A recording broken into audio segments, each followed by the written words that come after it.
Graça e paz, queridos irmãos, mais uma vez estamos aqui para juntos darmos continuidade ao assunto sobre preocupação.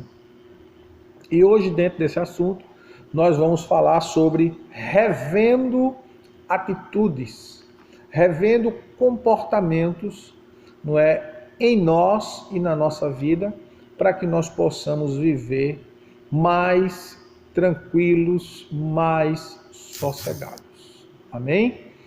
Desta feita, a gente vai fazer uma análise, como as nossas decisões elas podem influenciar positiva ou negativamente na nossa vida atual, presente e, consequentemente, para o futuro.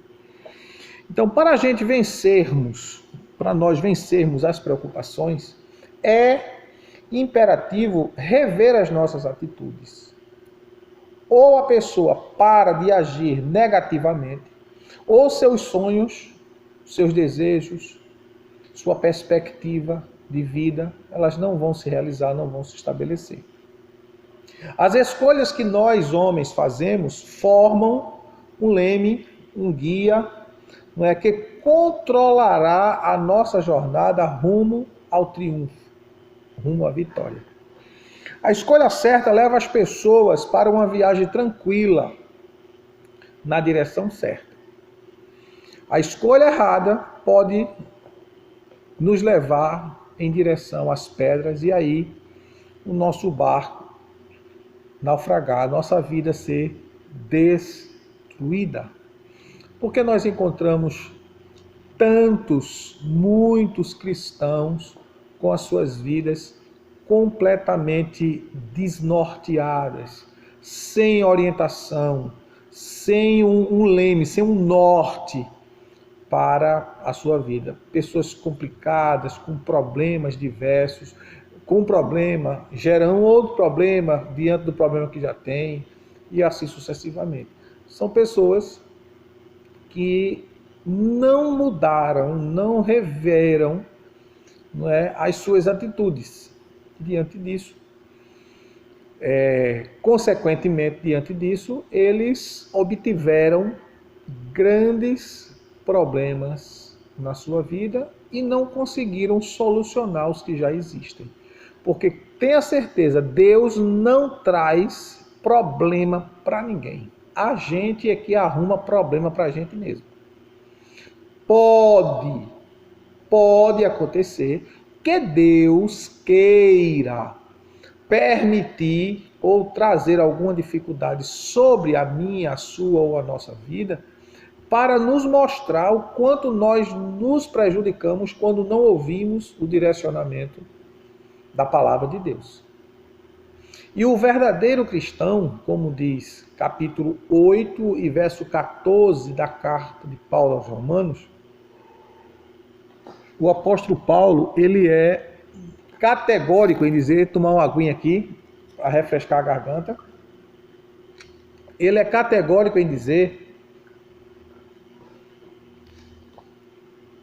que o cristão comprometido com Deus, o cristão verdadeiro, ele é guiado pelo Espírito Santo. É o Espírito Santo que conduz a vida dele. E quando a gente fala assim que o Espírito Santo conduz a vida dele, muitas pessoas pensam ou entendem que ser guiado pelo Espírito Santo é viver andando na rua de olho fechado, para provocar acidentes, ou viver 24 horas trancado dentro de um quarto em oração. Não que seja errado você passar 24 horas de oração, uma semana, não estou dizendo isso. Mas viver debaixo da direção do Espírito Santo é ser orientado conforme a palavra. Porque a palavra ela foi inspirada pelo Espírito Santo. O Espírito Santo é o autor da Bíblia. Jesus diz em João 6,63 que as palavras que ele disse são espírito e vida. Então a palavra ela contém o espírito, ela foi desenvolvida, programada, inspirada pelo Espírito Santo. Então quando a Bíblia diz que a gente deve andar em espírito, conforme diz Gálatas 5,16, é andar em conformidade com a palavra. E quando o apóstolo Paulo fala lá em Romanos 8,14, como eu citei, que os filhos de Deus são guiados pelo Espírito de Deus. Vamos conferir isso lá em Romanos 8,14?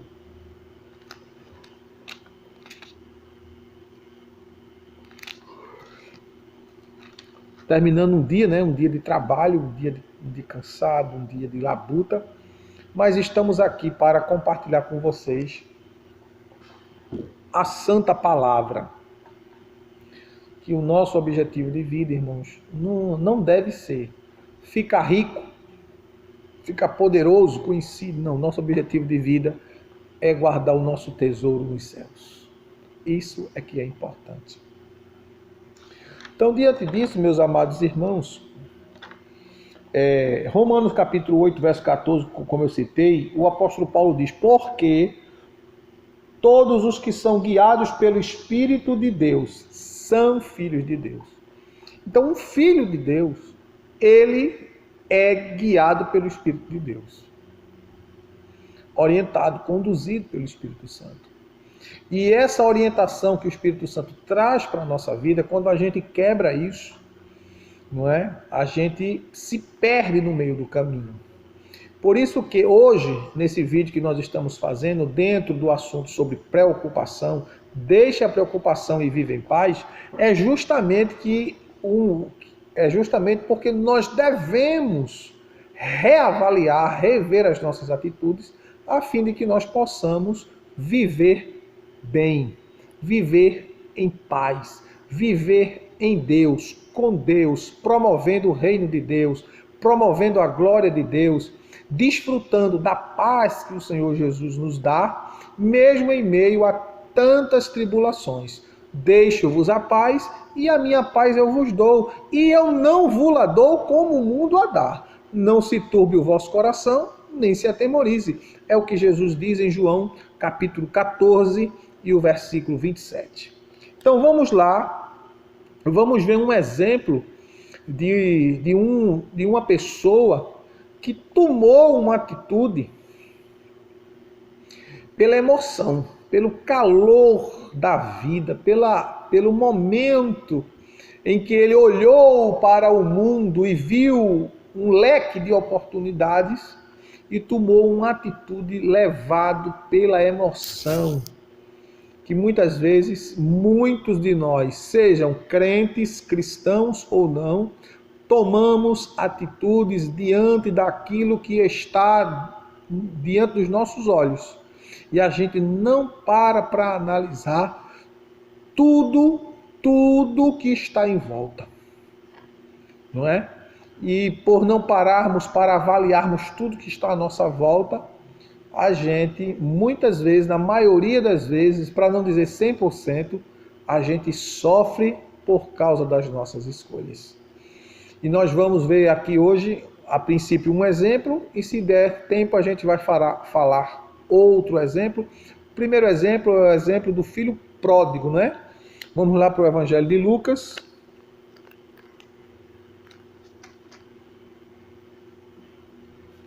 Lucas capítulo 15 e o versículo 11 em diante, onde existe uma parábola muito conhecida nossa, a parábola do filho pródigo, onde Jesus ele traz uma ilustração de um homem que tinha dois filhos,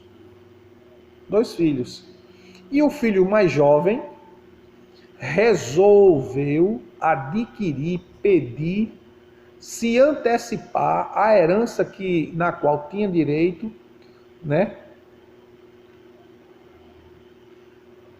Só que herança, o filho só pode receber após a partida do pai, não é? A saída do pai desta vida, segundo nos ensina tanto a tradição como a lei. A herança só é recebida após o falecimento dos pais, dos progenitores. E diante disso, Jesus nos traz uma parábola e nos diz assim: Certo homem tinha 2 filhos. O mais moço deles disse ao pai: Pai, dá-me a parte da herança que me pertence. E o pai repartiu os bens entre os dois. Poucos dias depois, o filho mais novo, ajuntando tudo, partiu para uma terra distante e ali desperdiçou os seus bens vivendo irresponsavelmente. Depois de ter gasto tudo, houve naquela terra uma grande fome e começou a passar necessidades. Então ele foi e se chegou a um dos cidadãos daquela terra, o qual o mandou para os seus campos a cuidar de porcos. Ele desejava encher o estômago com as vagens de alfarrobeiras que os porcos comiam, mas ninguém lhe dava nada. Então, caindo em si, disse: Quantos trabalhadores de meu pai têm abundância de pão e eu aqui passando fome? Eu me levantarei, irei ter com meu pai e lhe direi: Pai, pequei contra o céu e contra ti. Já não sou digno de ser chamado teu filho. Trata-me como um dos teus empregados. Então, levantando-se, foi para seu pai. Quando ainda estava longe, viu seu pai, se moveu de íntima compaixão e, correndo, o abraçou e beijou. O filho lhe disse: Pai, pequei contra o céu e perante ti, já não sou digno de ser chamado teu filho. O pai, porém, disse aos seus servos: Trazei depressa a melhor roupa, vestiu com ela e pondo-lhe um anel na mão e sandálias nos pés. Trazei um bezerro gordo e matai-o, comamos e alegremo-nos. Pois este meu filho estava morto e reviveu, tinha se perdido e foi achado. E começaram a festejar. Então, quando nós estamos falando de rever atitudes, nós estamos falando sobre isso dentro do assunto, sobre preocupação, a gente vê aqui a atitude de um jovem de boa criação, rico, filho de um homem rico, um homem possuidor de terras, de bens, que resolveu pegar o que tinha e partir para uma terra longe, saindo debaixo da proteção, do cuidado, da autoridade, do zelo do pai, com o propósito de investir a sua herança. No entanto, ele não investiu a sua herança, ele desperdiçou a sua herança. Por quê? Porque ele foi guiado pelo que ele sentia e não pelo que ele entendia. E muitas pessoas são guiadas pelo que sentem, não pelo que entendem. Fazem o que sentem vontade, mas não fazem o que o entendimento, o conhecimento, a sabedoria lhe proporciona. E esse jovem muito bem criado, muito bem tratado, ele resolveu pedir a herança dele, achando, vamos fazer aqui uma conjectura, né? Quantos hoje, na atual época, na atualidade, quantos jovens, moças ou rapazes, porque fazem ou estudam em uma universidade, seja ela particular ou pública, e menosprezam os pais por eles não terem o nível de conhecimento que eles adquiriram hoje. Por não falar ou escrever bem como eles escrevem hoje, não é? Por não ter o conhecimento técnico, prático ou até mais profundo sobre informática, sobre a tecnologia da atualidade. Muitos menosprezam os pais, mas esquecem que a verdadeira escola, que o verdadeiro aprendizado a gente tem no dia a dia da vida. É um aprendizado que a gente aprende e fica, não passa. Não é? E quando o filho pede ao pai a sua herança, o pai automaticamente ele conjectura com o filho: meu filho, por que você vai sair? Por que você vai embora? Não é? Pedindo, tentando colocar na cabeça dele alguma coisa, ou algum entendimento, alguma sabedoria, para que ele não o fosse. Pois ele tinha a oportunidade de aprender todo o manuseio do empreendimento do pai. Veja que ele diz: os empregados de meu pai comem melhor do que eu, são bem tratados, e eu aqui estou padecendo de fome. Porque quando a gente toma atitudes equivocadas, a tendência é a gente lá na frente sofrer, quebrar a cara, perder a moral, perder o prestígio, perder a confiança, perder o crédito.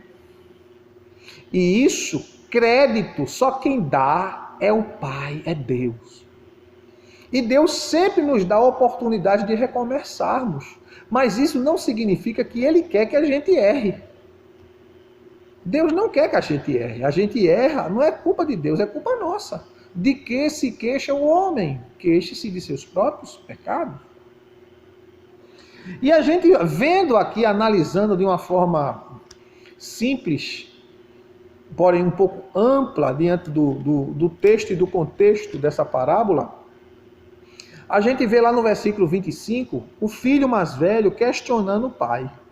O filho mais velho estava no campo, então mostra que era, se ele estava no campo, mostra que era uma fazenda, que cultivava, que plantava alguma coisa, não é? Quando voltou e chegou perto da casa, ouviu a música e as danças. Chamando um dos criados, perguntou-lhe o que era aquilo. E ele disse: veio teu irmão e teu pai matou um bezerro gordo, porque o recebeu são e salvo. Mas ele se indignou e não queria entrar. Então, saindo, o pai insistiu com ele. Ele, porém, respondeu a seu pai: olha, sirvo-te há tantos anos, sem nunca desobedecer às tuas ordens, e nunca me deste um cabrito para alegrar-me com os meus amigos. Vindo, porém, este teu filho que desperdiçou os teus bens com prostitutas, tu mandaste matar para ele um bezerro gordo. Ou seja, o filho mais velho, ele discorda da atitude do pai em festejar pela vida do filho mais novo, porque ele retorna à casa. E o filho mais velho fala da sua obediência, da sua submissão, do seu compromisso, da sua dedicação com as coisas da fazenda, com as coisas das terras que eles tinham. Era uma família de posses. E o pai diz para ele: meu filho, tudo que eu tenho é teu. Tanto é teu como o filho mais velho, como é teu, como é do teu irmão, o mais novo. Não é? E ele alega a obediência ao pai, ao trabalho dedicado ao pai, a submissão dada ao pai.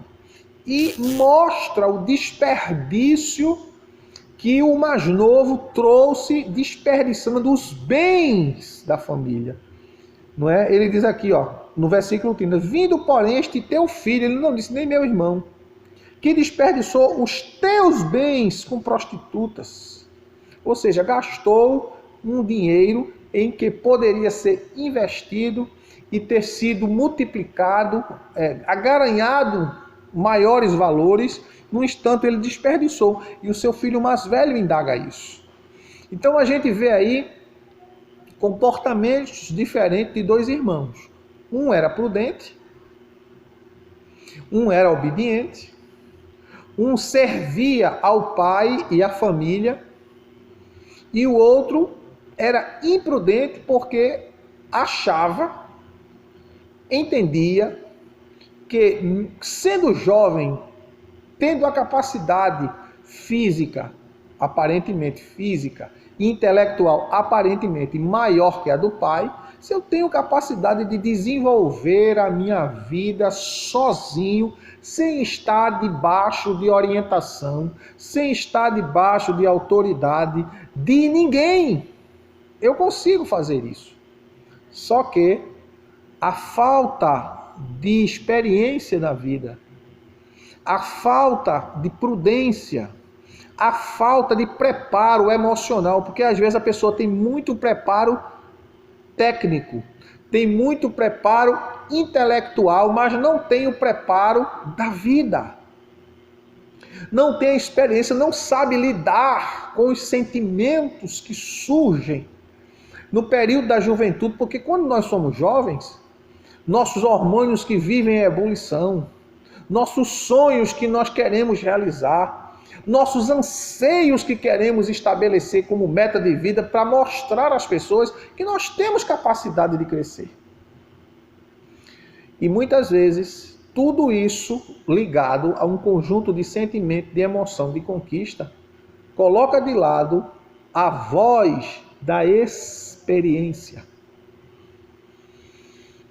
Por isso que nós precisamos, eu, você, todo ser humano precisa rever as nossas atitudes para que a gente não tenha um comportamento negativo e destruidor que venha destruir a nossa própria vida.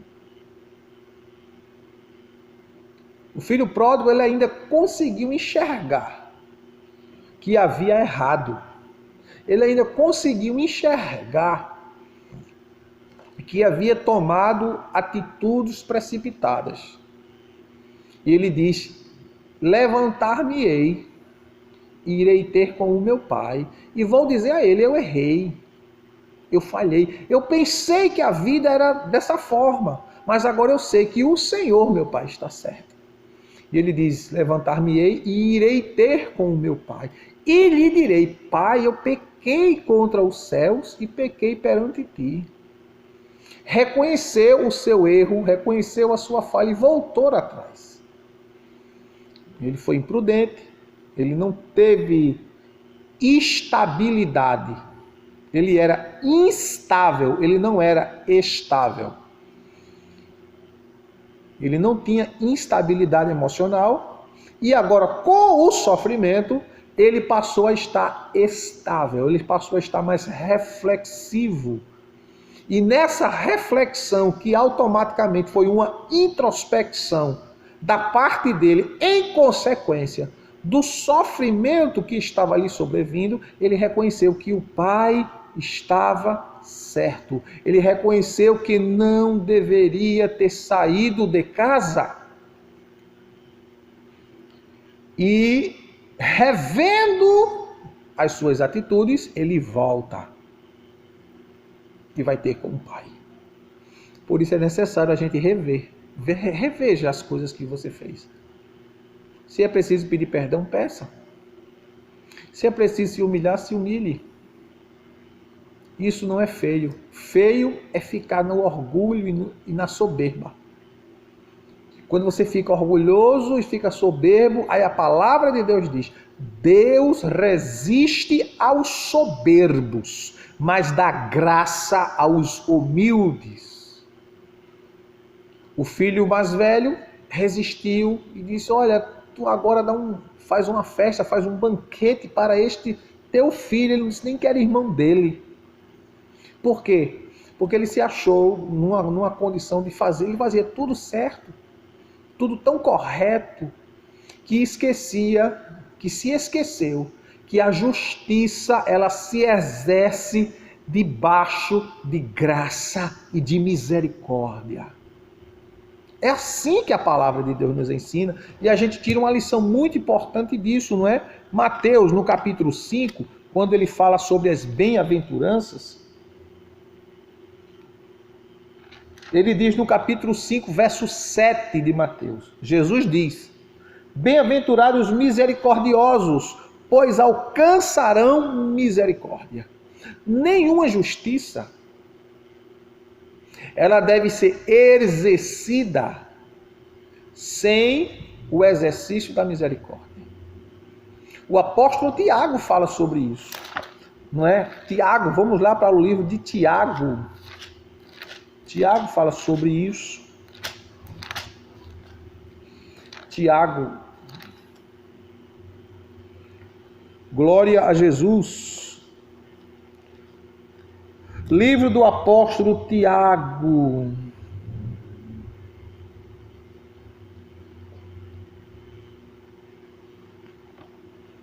Livro do apóstolo Tiago.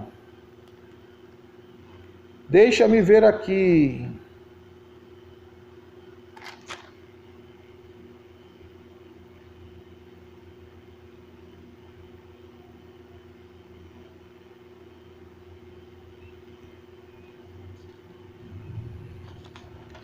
Tiago.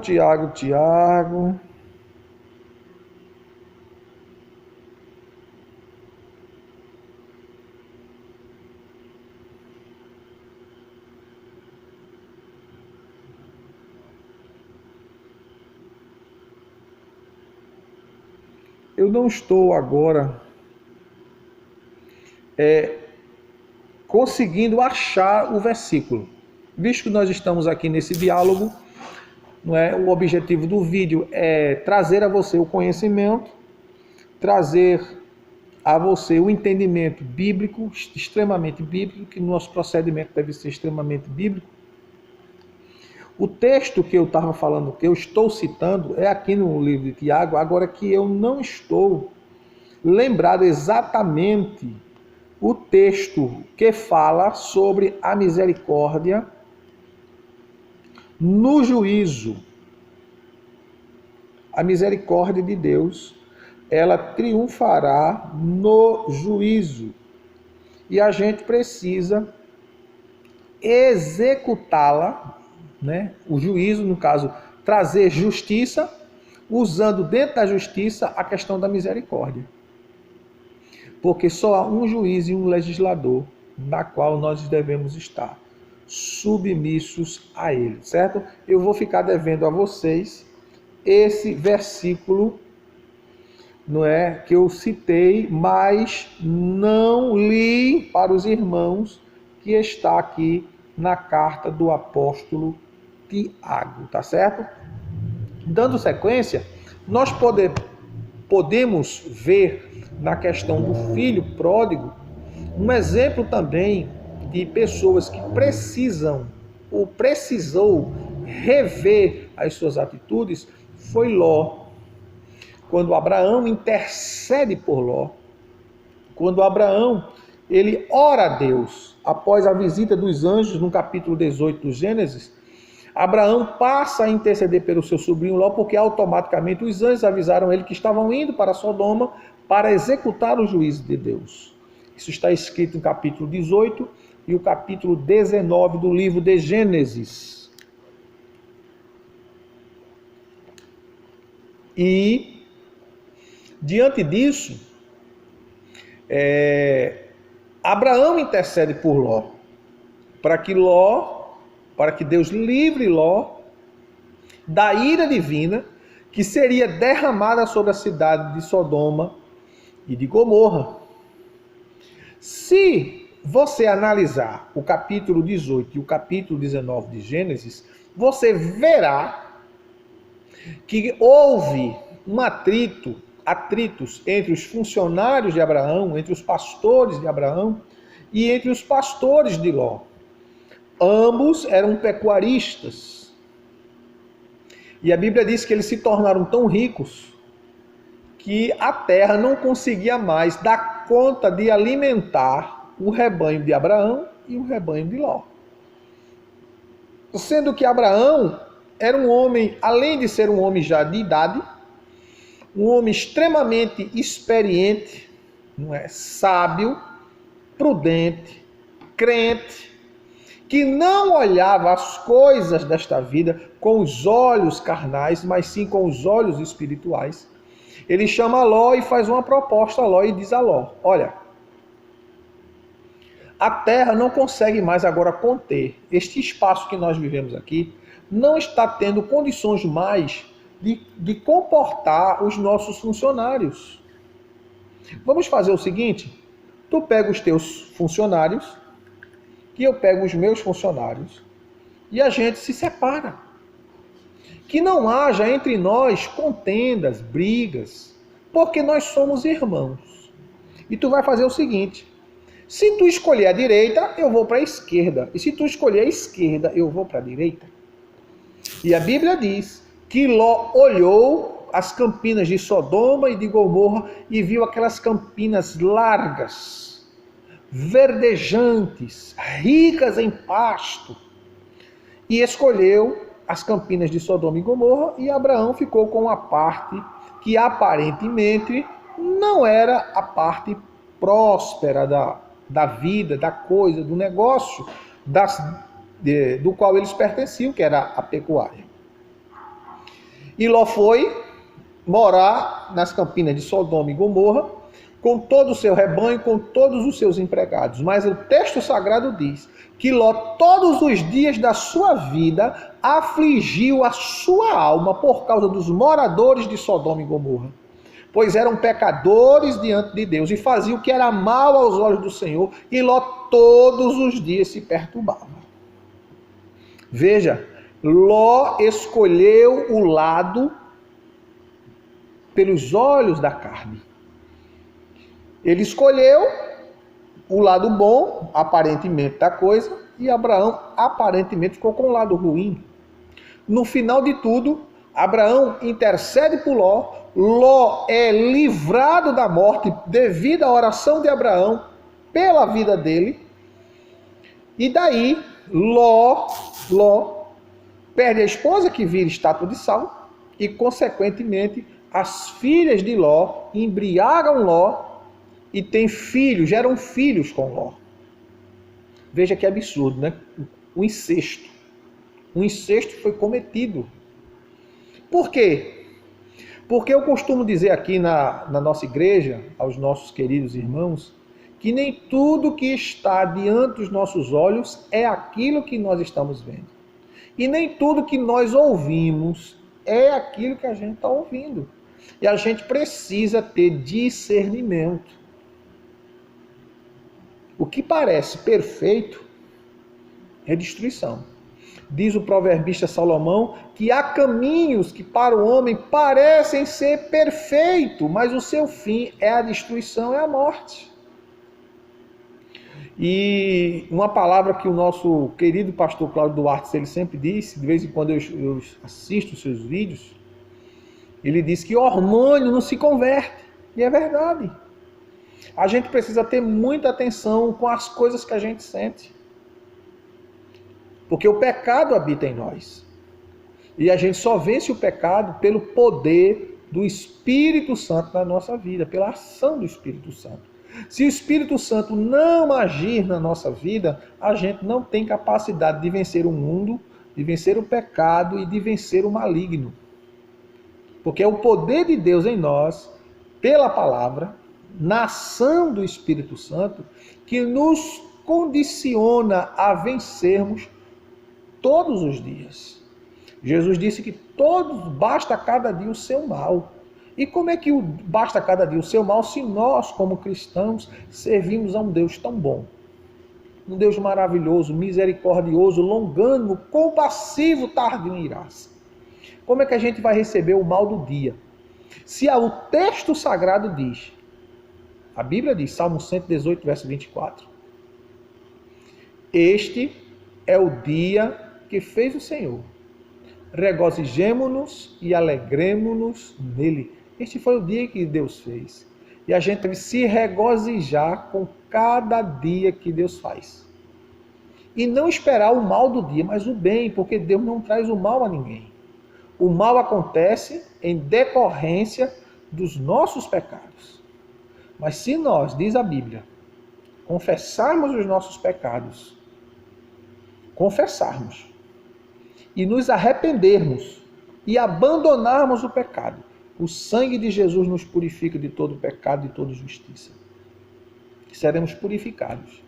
E a Bíblia diz que nós sairemos de debaixo da ira de Deus. Porque aquele que vive no pecado está debaixo da ira de Deus. Quando a gente confessa e deixa, como diz Salomão 28:13 de Provérbios, a gente alcança a misericórdia do Senhor. Então que nós, em nome de Jesus, desfrutemos da misericórdia de Deus e possamos rever as nossas atitudes, a fim de que nós possamos triunfar diante de tudo e de todas as coisas. Porque em Cristo Jesus nós não seremos, nós já somos mais que vencedores por aquele que nos amou. Que Deus te abençoe, que o Senhor abençoe tua casa e tua família. Eu sou o pastor Silvio Vieira, pastor da Igreja Batista Missionária Aliança em Água Fria. Aguardo sua visita, venha congregar conosco, você que está sem quartel, você que está precisando de uma palavra de Deus, de oração, venha congregar conosco. Que Deus te abençoe, não deixe de comentar e deixar o seu like e compartilhar esse vídeo com quem se interessa pela palavra de Deus. Deus te abençoe, até o próximo vídeo, querendo Deus.